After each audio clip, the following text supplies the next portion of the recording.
हाय सांग माने मु मोर देव स्माइल ब्लॉग को आपन स्वागत जनाऊँगी। आपण मैंने केमती अच्छा मु आशा करछि आपण मैंने बहुत भल थे। आज मु पालंग परोटा बनैबी केमती रेसिपीटा बनाऊँगी चलते देखा। पालंग परोटा बनवाई प्रथम आम पानीटा को फुटे नवा तापरे भले कि धोई नहीं पालंगटा से पकेबा 2 मिनिट पई आकु आमे कुक करिबा।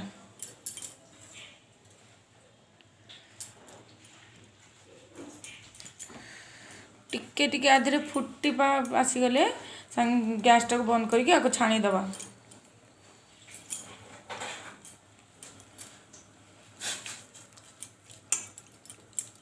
हमर पालंग गुड़ा पूरा ठंडा हो जाइए। ताधरे गोटे कंचा लंका अदा खंडे अल्प किछि रसुण आगे आगे आपको पेस्ट बन देवा। देखो पूरा स्मूथ पेस्ट बन देची। मु अल्प अटा नहीं अल्प लुण हाफ चमच लुण दे सारापर छोट चामच रे जुआनी अल्प टिके ए चामच रे मु गोटे चामच गरम मसला नहीं अल्प गोटे चामच तेल देदबा।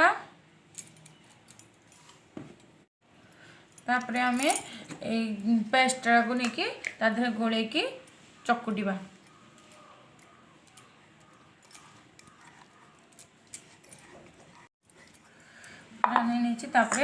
धीरे धीरे अटा को चकटिबा। अल्प अल्प पानी देके आपण चकुटिबे। पूरा अटा चकटा भाया पूरा चकुटी पूरा प्लेन करेंगे नरम करेंगे। देखो अटाटा पूरा बढ़िया से चकुट नहीं पूरा स्मूथ करके अटा चकुट सारापर एमती हाथ में धरी गोल करेंगे। बड़ बड़ गोल रखिए परोटा पाई। गोल कर सारापर अल्प सुखिला आटा नहीं तापर एमती बेलिए।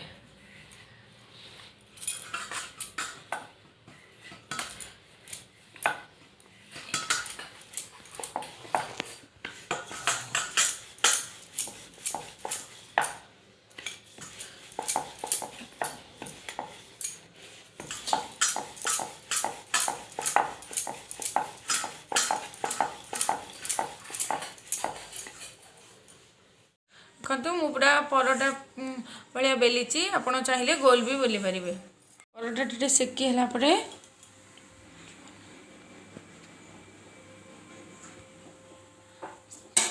दी साइड आम सेकी है। तेल आपन कि घी बन पारती। मुझे रिफाइन तेल यूज करपन को जोटा पसंद से बनइबे।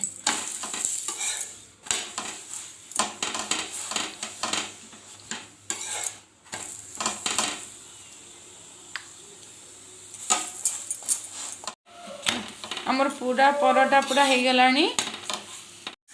परोटाटा सॉस आ दही संगे खाइले बहुत टेस्टी लगता है।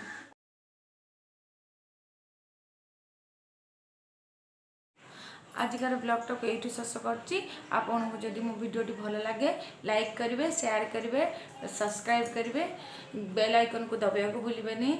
मुझे जो नुआ नुआ वीडियो छाड़ी आपन पाक आगे नोटिफिकेशनटा जीव। Bye bye.